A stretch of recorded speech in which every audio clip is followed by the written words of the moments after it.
Hello students, मैं Kusumlata, lecturer psychology diet. पिछले video में हमने आपसे डीएलएड के सेकेंड सेमेस्टर के वर्तमान भारतीय समाज और प्रारंभिक शिक्षा के बारे में चर्चा की थी, जिसमें हमने वैदिक कालीन शिक्षा के बारे में पढ़ा था। तो आज हम उसी को कंटिन्यू करेंगे। वैदिक कालीन शिक्षा की कुछ विशेषताएं हैं, उन पर प्रकाश डालेंगे। तो आइए देखते हैं ये विशेषताएं क्या हैं।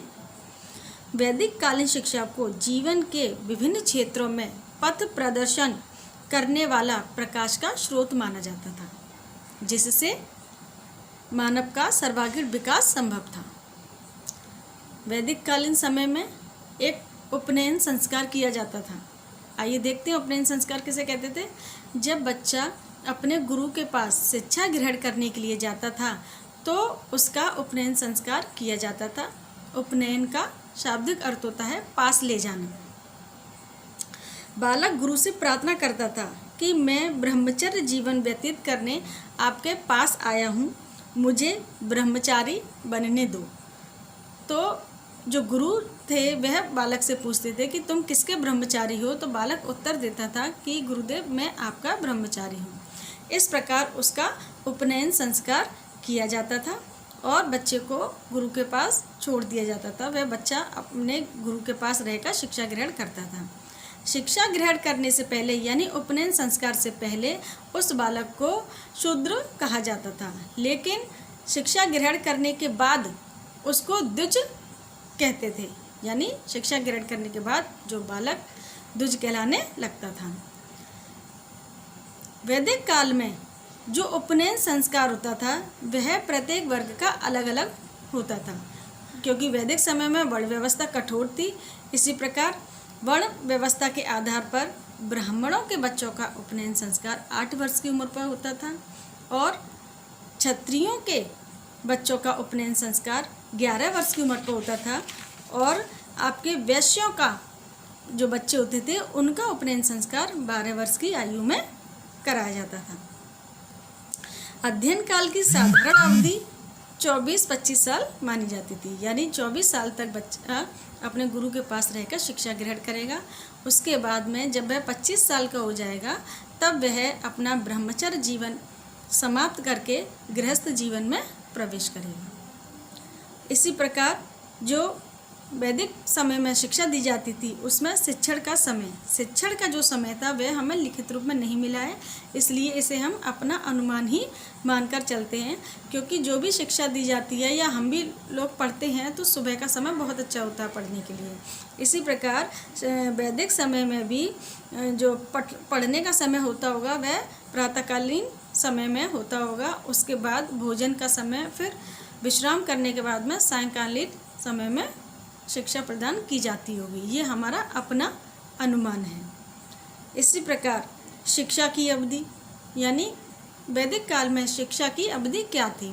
वैदिक काल में शिक्षा की जो अवधि थी वह 24 वर्ष मानी जाती है, यानी बच्चा गुरु गृह में यानी गुरु के घर पर 24 वर्ष तक शिक्षा ग्रहण करता था। उसके बाद में 25 वर्ष की उम्र होने पर वह अपना ब्रह्मचर्य जीवन समाप्त करके गृहस्थ जीवन में प्रवेश करता था।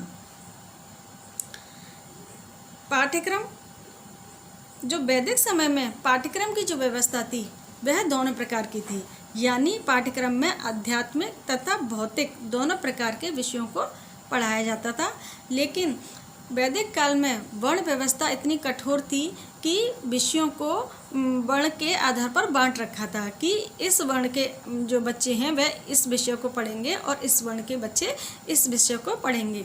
यानी जो ब्राह्मण लोग होते थे उनके लिए वेद, वेदांग, उपनिषद, पुराण, दर्शन एवं नीति शास्त्र को पढ़ना अनिवार्य था, और बाकी के जो लोग थे उनमें आपके भौतिक विषय आते थे, इतिहास, औषधि शास्त्र, अर्थशास्त्र, ज्योतिष शास्त्र, भौतिक शास्त्र, इन सारी चीज़ों को वह पढ़ा करते थे।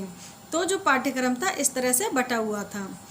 ब्राह्मण छात्रों के लिए धार्मिक ग्रंथों को पढ़ना अनिवार्य था तथा क्षत्रिय जो वर्ग के लोग थे उनके लिए सैन्य शिक्षा व राजनीति का अध्ययन करना आवश्यक था।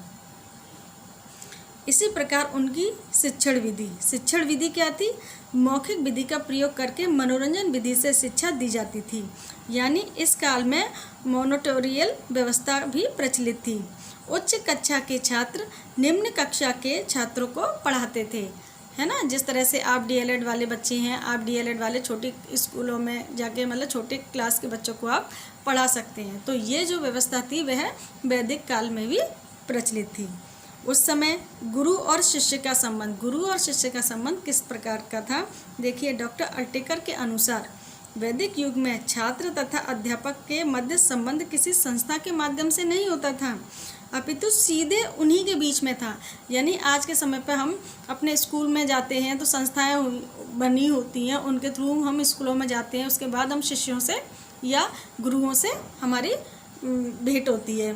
लेकिन उस समय जो गुरु जितना विख्यात था, यानी जितना प्रसिद्ध था, तो उसी के हिसाब से बच्चे सीधे गुरु के पास जाके शिक्षा ग्रहण करते थे। उस समय के कुछ शिष्यों के भी अपने गुरुओं के प्रति कर्तव्य थे और गुरुओं के भी अपने शिष्य के प्रति कर्तव्य थे। तो आइए देखते हैं उनके कर्तव्य क्या थे। शिष्य के जो कर्तव्य हैं वह था भिक्षा मांगना, लकड़ी काट कर लाना, पशु चराना, पानी भरना, अध्ययन करना तथा अपने गुरु की आज्ञा का पालन करना। उसी प्रकार गुरुओं के भी अपने शिष्यों के प्रति कुछ कर्तव्य थे। उसमें आपके अध्यापक द्वारा छात्रों के वस्त्रों की व्यवस्था करना, भोजन की व्यवस्था करना, चिकित्सा की व्यवस्था करना, ये सारी चीज़ें गुरु देखते थे अपने छात्रों के लिए, है ना। गुरु शिष्य के संबंधों का प्रमुख आधार उनकी योग्यता तथा उनकी व्यवहार कुशलता थी।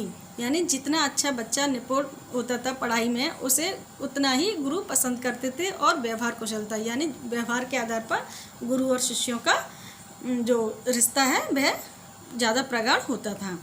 उसी प्रकार अनुशासन और दंड, उस समय अनुशासन और दंड की व्यवस्था इतनी कठोर नहीं थी। उस समय अगर कोई बच्चा अनुशासन भंग करता है या कोई परेशान करता है तो उसको दंड के रूप में या तो उसको उपदेश दिया जाते थे या उसको समझाया बुझाया जाता था। और लास्ट में अगर कोई बच्चा ज़्यादा ही उपद्रवी होता था तो उसे उपवास कराया जाता था, यानी एक दिन उसे भूखा रखकर उपवास की प्रक्रिया कराई जाती थी। इसी प्रकार आपकी शिक्षालय भवन, यानी जो छात्र विहारों तथा देवालयों में पढ़ते थे उनके लिए भवन बने हुए थे। सामान्यतः शिक्षण कार्य वृक्षों की शीतल छाया में ही संपन्न होता था। प्रकृति से संपर्क, उस समय शिक्षा के अनेक विख्यात केंद्र तपोवन में ही थे।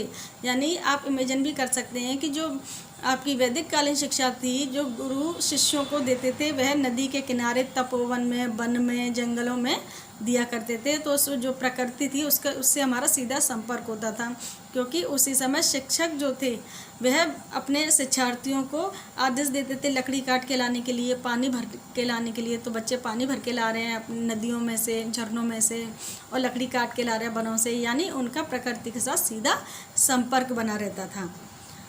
उसी प्रकार गुरुकुल शिक्षा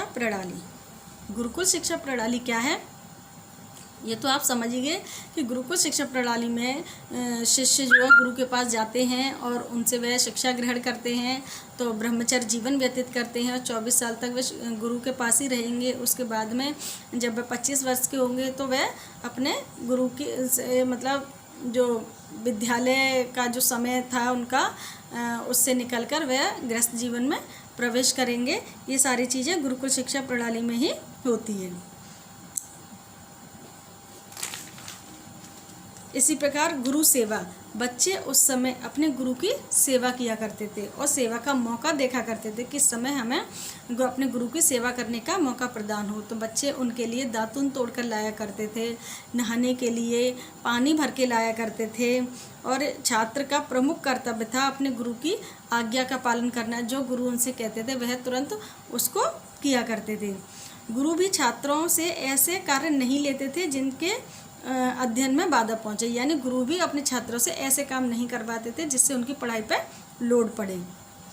इसी प्रकार भिक्षावृत्ति, देखिए भिक्षावृत्ति क्या है, यानी भिक्षावृत्ति आप समझ गए होंगे, भीख मांगना। भिक्षावृत्ति में उस समय वैदिक काल में भिक्षावृत्ति को गलत नहीं समझा जाता था। गलत कब तक नहीं समझा जाता था, जब तक बच्चे गुरु के पास रहकर शिक्षा ग्रहण करते थे। तो उनको जो गुरु भिक्षा मांगने के लिए भेजा करते थे तो भिक्षा से जीवन में विनय आती थी, ये तब का मानना था।